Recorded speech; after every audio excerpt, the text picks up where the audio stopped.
I'm outside here in a beautiful campsite in a chapel. It's interesting to be in this spot when the scripture today talks about a chapel, the temple. Jesus was sitting with his friends, watching what was going on. So you can just imagine him in the back of the room or off to the side, watching as people came in and out, paying their tribute, doing what they needed to do. And Jesus was sitting with his followers and wanting to teach them a lesson or two. He started off by pointing out the leaders, how the rich were praying grandly.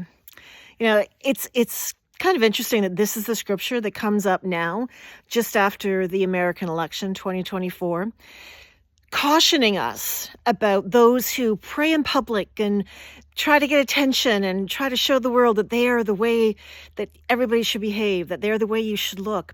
And Jesus said, no. That is not how you demonstrate the faith. You should be being quiet. You should be going about doing the work of Christ, not claiming it in loud voice, expecting everybody else to bow down and be impressed by how much you do. Other times the story is told, either in Matthew or Luke's gospel, it includes the message to just not let the right hand and the left hand know what you're doing. Do it in secret. Be the one who goes quietly about the work of God. Don't boast. Don't be attention-seeking.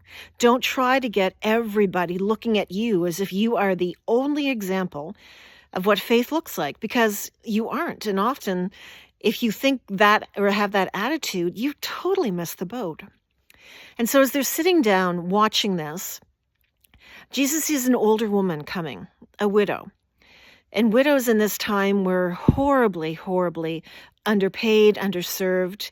If they were fortunate, they could live in their son's home. If they'd only had daughters or their children were all dead, they had to go on the grace of family relatives.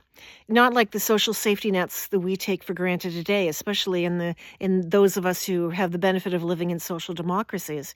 There was no extra care. Even the temple really didn't provide the way some religious communities do now for those who are destitute and elderly.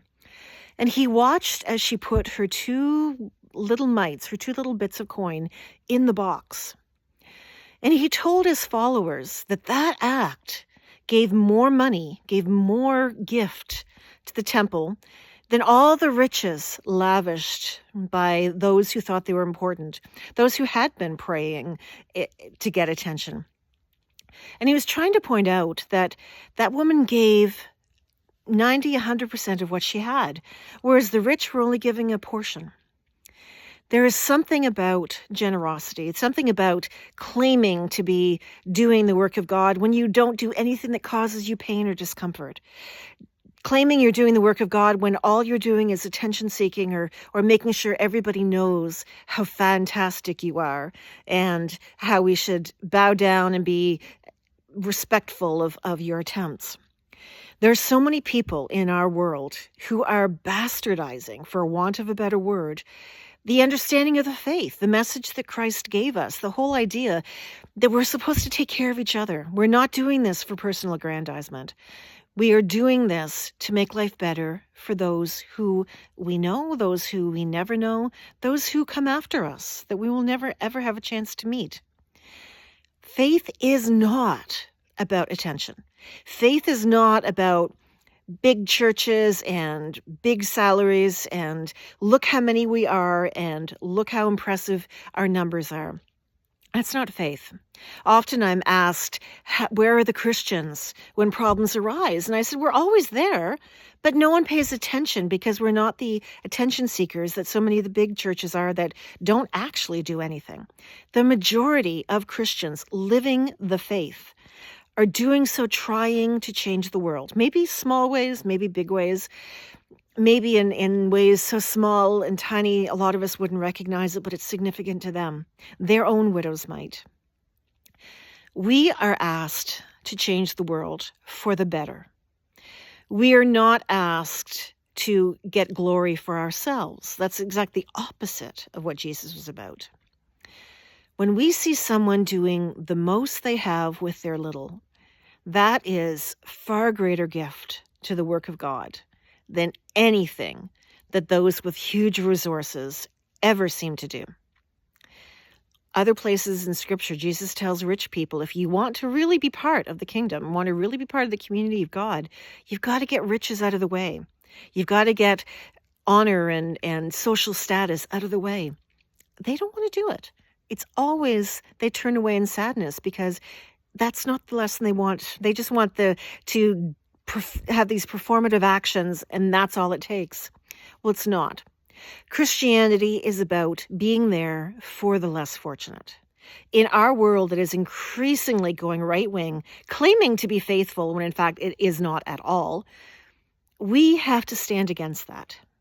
Jesus' teachings of God are about social justice. They are about social commitment. They're, for want of a better word, best exemplified in our social democracies. When you have people taking over and claiming we're going to be a Christian country or a Christian world or do this the Christian way, they've lost the message. We're supposed to be doing things quietly. We're supposed to be doing things without fanfare, without attention. We're supposed to be making the world better, more equal, more equitable, more accepting, more exciting for people who are relegated to the corners of our society. We, as followers of Jesus, are not to be trying to get attention in the proverbial city square. Think about that as you're going about your faith this week and as we go forward. In a world that is increasingly representing Christianity unfairly, it's up to us to show the world what we're really about and to make that change that Jesus has asked us to be part of.